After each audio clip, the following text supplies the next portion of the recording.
Bago dumating ang mga Kastilang mananakop sa Pilipinas, isang kaharian ang nasa lugar na kilala hanggang ngayon sa tawag na Tondo.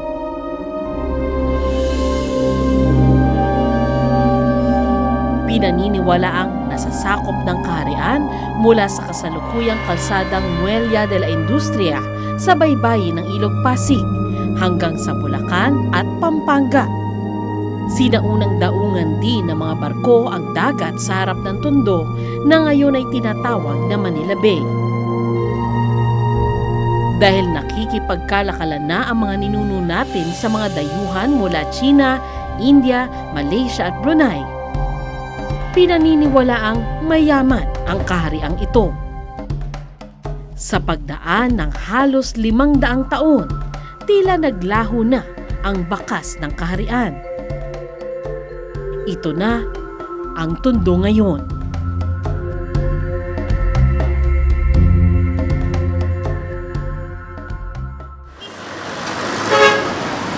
Sa Tondo matatagpuan ang ilan sa mahihirap na komunidad sa Maynila.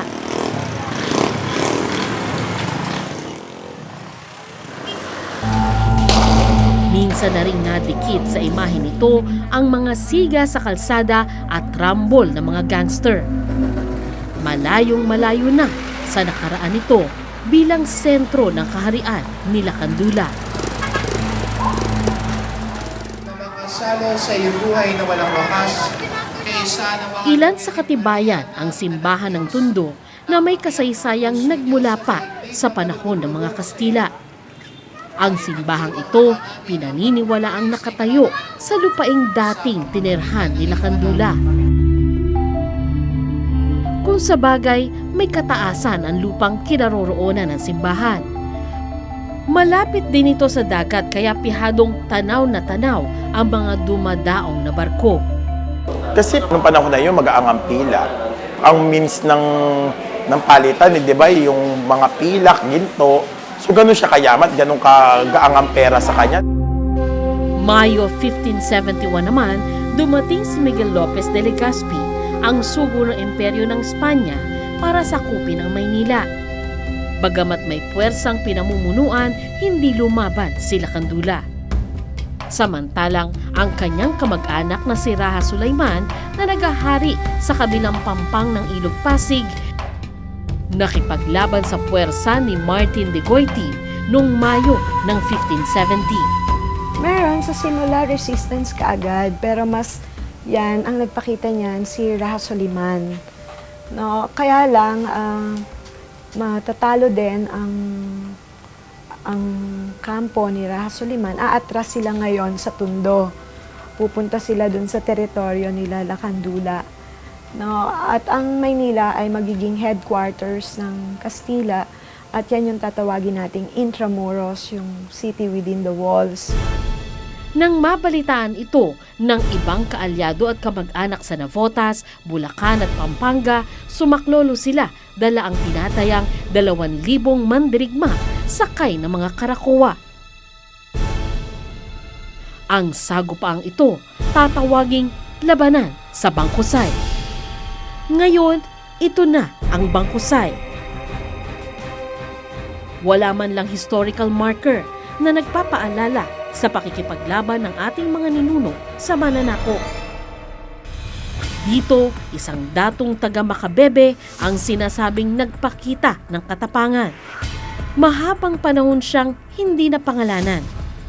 Sa Macabebe, Pampanga, matatagpuan ang isang monumento tungkol sa isang bayaning walang pangalan.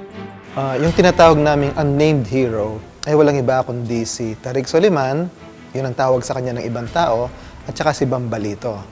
Bata siya, sinasabi mga 13 years old ang pagpapalagay na edad ng dato na yan, na nag-lead, yung dato from Macabebe, yung Bambalito. Si Bambalito ang unang Pilipinong namatay sa pakikipag-depensa sa ating kalayaan. Nakipagtulungan sila Lacandula sa mga Kastila kahit na may ilang indikasyong hati ang kanyang kalooban. Nabinyagan siya bilang Katoliko at napangalanang Don Carlos Lacandula. kanilang exemption sa tributo at saka sa pilitang paggawa. May mga specific na terms na sa palagay ng nilakandula ay hindi naigagalang. At saka siguro rin yun di ba? Dala-dala rin ng kanyang konsensya yon. Biro mo, dati siyang leader, may mga sakop siya. Sa aking pagpapalagay, may anti-Spanish sentiment din yan. Kasi nayuyurakan yung dati niyong kasarinlan. 1572, namatay si Legazpi. 1575 naman si Lacandula. Pero isa pang pangyayari ang magmamarka sa kasaysayan.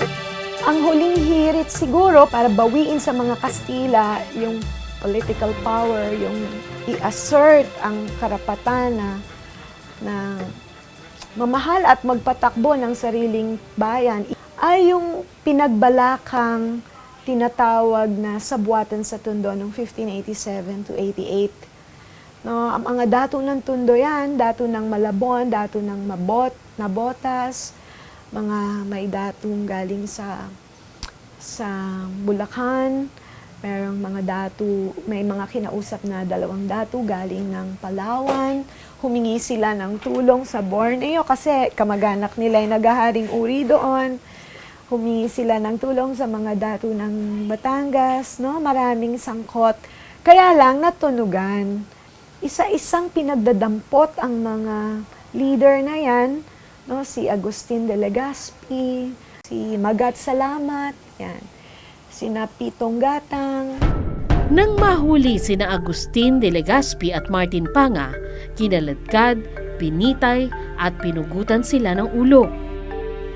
Ang kanilang mga ulo ipinarada sa plaza bilang babala sa mga magbabalak pa ng pag-aalsa laban sa mga Kastila. Sa pagsasaliksik sa nakaraan, napadpad ako sa Marikina City.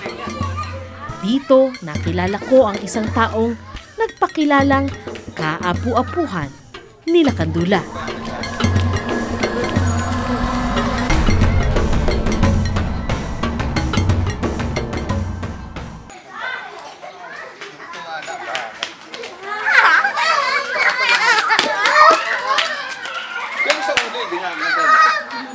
Sa Marikina City, nakilala ko si Professor Sofronio Dulay, nagpakilalang descendant ni Lacandula. Punta mo doon, dito yung tulay ng Marikina. Ano po yan? Ano po ibig sabihin nun? Bali, dining with the ancestors is para bang we are dining sa presence ng mga ancestors natin. So, it includes Batang Dula, David Dulay. Kaya naman gano'n kasi itong plato na to is comes from the household of Lacandula pa. Na naipasa from generation to generation hanggang sa makabot sa amin. Si Lacandula po ay may 7 anak. Si Batang Dula, pangalawa si Magat Salamat, tapos si Junicio Capulen, tapos si Felipe Salonga, tapos si Puloin. Kami, nanggaling kami dun sa Batang Dula, yun sa panganay. Tapos yung Batang Dula, nagkaroon silang 3 anak.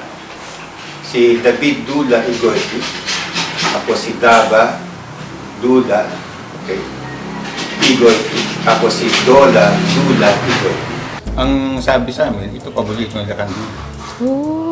Nais itama ni Professor Dulay ang ilang ani ay maling paglalarawan sa kanyang lolo at maging salahing pinagmulan ng mga Pilipino.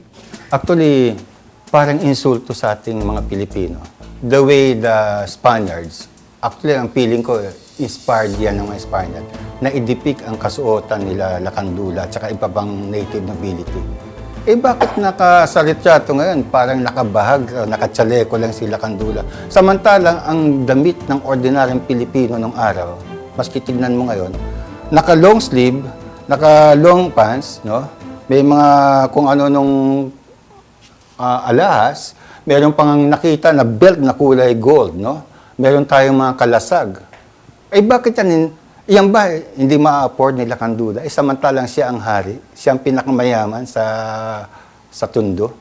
Sa mga kapatid, ang theory ko is sinadya ng mga Kastila na i-depict tayong savage para ma-justify na sila ang nag-civilize sa atin, which is wrong. Sa totoo lang, dumating sila dito, civilized na tayo. Ang tinatawag na inskripsyon ng binatbat na tanso ng Laguna ang itinuturing na ebidensya ng sibilisasyon ng ating mga ninuno bago pa man dumating ang mga Kastila. Kasulatan ito ng pagbabayad ng utang sa Panginoon ng Tondo. No, nakita yan sa Lumban, Laguna, sa rivers, sa ilog. Pero ang relevance niyan ay isa pala siyang dokumento, no? Isa siyang patunay ng conclusion of debt o yung pagtatapos ng pagkakautang ni Dayang Akitan sa ang isang pinuno ng Tondo. At hindi lang ng Tondo, kundi pinuno rin siya ng Pila, Laguna at ng Binuangan sa North Bicol o yung Camarines Norte, yung ano na yan, yung lugar na yan. So malaki yung saklaw ng kanyang pamumuno, no? Yung mga time ng 900 AD. Hindi pa dumadating ang Islam dito noon, hindi pa dumadating ang mga Kastila. Ibig sabihin, maunlad na ang may kabihasnan. Sa Tondo, dadat na ng mga Kastila dyan, merong umbuyan na tinatawag, yung bilaran ng mga tuyo, nagtutuyo, at gumagawa ng mga tinapa. Sa ilalim ng tulay ng Priti, ang tawag dyan ay kawayanan, kasi dyan binibili, tinitipo ng mga kawayan. May apugan kung saan niluluto yung mga apog, ano? Ngayon, wala mang pisikal na pamanang naiwan sa Tondo ang mga pinunong dating nanirahan dito.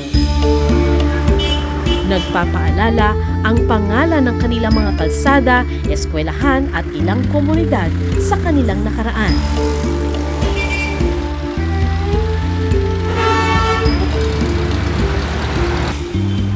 Ito Tondo, dito ako lumaki. Dito sa Pabia Street Corner, Juan Luna Street Corner, Pabia. Ang Ito po yung kolumnistang nagstart si ng Tondo. Wilson Flores, Dito sa tubong Acosta Tondo. Street. Kabilang siya sa ilang henerasyon ng mga negosyanteng Chino na nagnegosyo dito. Great-grandfather ko, nag-pioneer sa lumber sa Pilipinas industry. Pangalan niya si Di Hantia.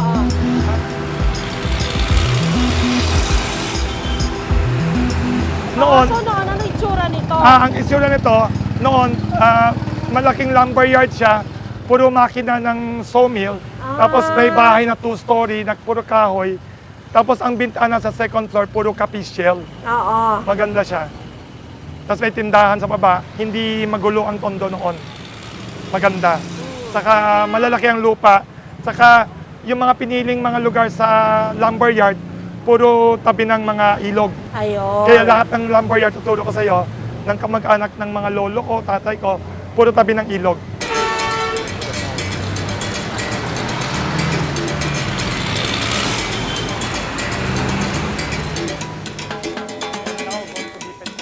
Alam mo Sandra, nung panahon ng mga Kastila at saka panahon ng Amerikano, ang Tondo, mayroon din mga ilan sa pinakamalalaking mga sawmill, ang Tagalog diyan, tableria, lumberyard na malalaki.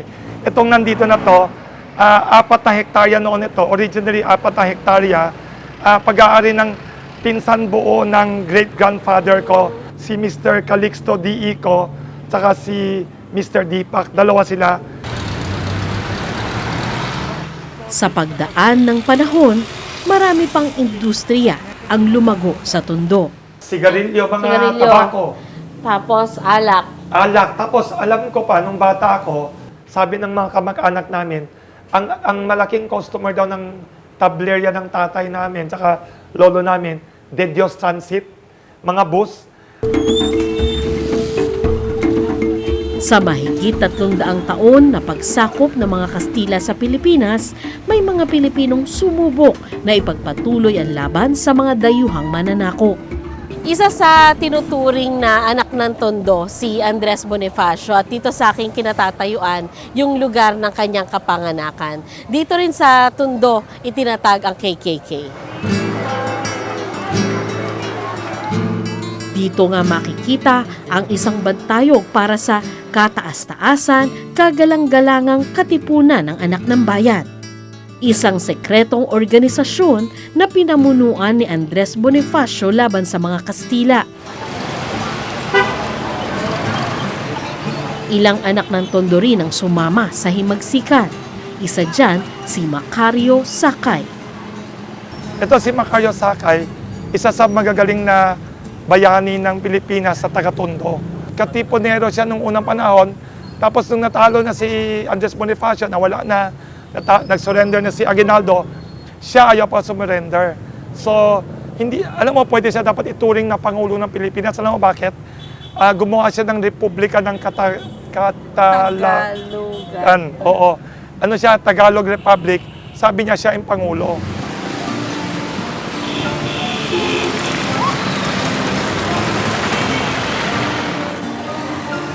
Ang Tondo may glorious tradition ng talagang pakikipaglaban, hindi pagyukod sa dayuhan, pagtatanggol sa bayan. Halimbawa, yung pagtatatag ni Jose Rizal ng La Liga Filipina, no, sa Tondo rin yun. Pero higit pa dyan, yung Himagsikan 1896 na pinamunuan ni na Andres Bonifacio at mga kasamang taga-Tondo.